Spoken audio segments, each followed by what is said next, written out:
Have you ever asked, why does self-care always slip away after a week or two? Have you ever asked or pondered that? Well, we're going to talk about it. But first, welcome to the break room, a weekly gathering for Black women nurses who want to go from perpetual self sacrifice to prioritizing self care. And I am your host, Deetra Dennis, the self care coach for nurses.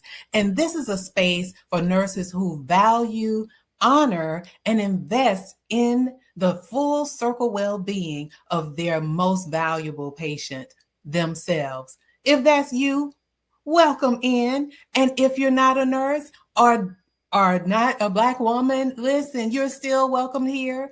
And I appreciate you for coming. And you are invited to pause, reflect, and be nourished while you're here. So let's get back to the question. Why are we not able to be consistent?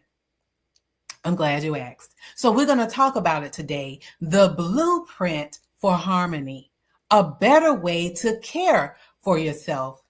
Listen, random acts of self-care, a walk here, a nap there, a drinking of water over here. Listen, that doesn't last. Without structure, you know what creeps back in? Burnout. And so structure, as defined by Collins Dictionary, is a manner of building, constructing, and organizing, or might I say it my way, it's a system. And this may sound boring, but listen to this. The Institute of Health Improvement, IHI, their quadruple aim shows that structured approaches improve both nurse well-being and patient outcomes. Are you familiar with IHI? Well, let me just share a little bit with you. So, in 2007, IHI created the Triple Aim framework to serve as the foundation for optimizing health for individuals and populations. And then in 2014, the Triple Aim evolved to the Quadruple Aim to address clinician burnout. And so, with that being said, harmony is possible when you follow a blueprint, a step-by-step plan that makes self-care sustainable and not just random. Do you agree with me on that? And it's time for it, right? So allow me to explain a little bit what I mean by harmony. I'm not sure if you've ever heard of work-life balance. Listen, I'm sure you've heard of it. And many times in our organizations where we work, or you just hear it a lot about work-life balance. Well, to me, when you think of balance, it's about giving equal time and energy to work and your personal life, or that you have to choose between one or the other, work versus everything else in your life. But what I realized, one through coaching and just observing, is that I had to take back the power and responsibility to create my own balance, which required me to reframe it to work-life harmony. This is where you can direct your focus and presence where it's needed most. Yes, and at the moment that it's needed. So that is harmony to me. Being able to be fully present in where I am. And so 3 ways that harmony can become possible. Number 1, and I know each week I give you 3 topics or strategies because there are many more, but I like to keep our time together short, sweet, and powerful, things that you can walk away with and implement when we're not together. So that's why I always have 3 points. If you ever thought about that or asked, why she only give 3? That's why. Because there are many other strategies, but I like, again, to keep it short and sweet and easy for you to implement. So back to what I was saying. That was a little commercial, I guess. 3 ways that harmony can become possible.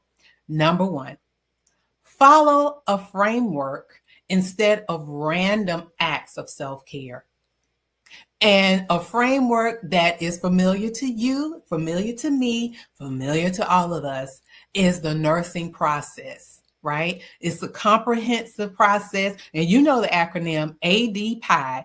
And say it with me: assessment, diagnosis, planning, implementation or intervention, and evaluation. And that is something that I included in the masterclass from Superwoman to Self-Care. And I know you've heard me talk about it over the past few weeks. And I really invite you to enroll in that. It's free. It's free, and you get one continuing education hour.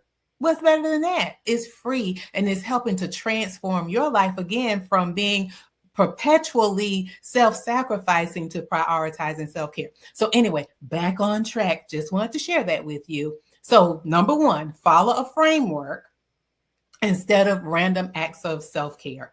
Number two, build consistency through small, repeatable steps. We talked about that last week, about doing something, a small thing. Do that. It makes it, I was going to say digestible, but makes it, very, for lack of a better word, easy to implement because it's something small. It doesn't feel overwhelming, right?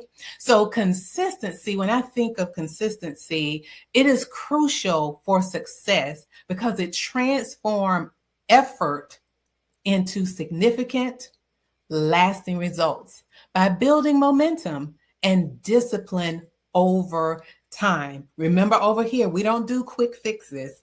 We're talking about a lifestyle and a lifetime and longevity. That's what we do over here. So that's where the consistency comes in, transitioning from effort to significant, lasting results. Okay. And then 3, align your self-care with your values so it feels natural. Don't copy what someone else is doing. And it's great to look to others for inspiration or motivation, but still make it your own. Don't do what they do because it works for them. It may not work for you. It may not align with your values. So again, do what feels right and what is a right fit for you. So I invite you as well to share this with others. Did you like the video? Did you subscribe? Have you been commenting? I love to hear from you. I want to hear your thoughts about the conversations that we're having here in the break room. And in the break room, it's not just one person sitting in there talking to themselves. It may be one or two, or maybe quite a few of you that are in there having conversations. I know when I worked at a major insurance company, and we were in the office, and we had what we call our veranda time, like sitting on the front porch, drinking the iced tea. If you live in the South, you know what I mean about the iced tea, because that's the house wine of the South. But we had that time where we talked together. So it wasn't one person talking to themselves. So I've said all of that to say, I want to see the comments. Talk to me in the comments. I will talk back. All right. So let's do that. So I would love, how we end with a good quote over here. So this one says, harmony is not something you find, it's something you create. So get to creating out there. So until we gather again in the break room, I want you to have a wonderful week.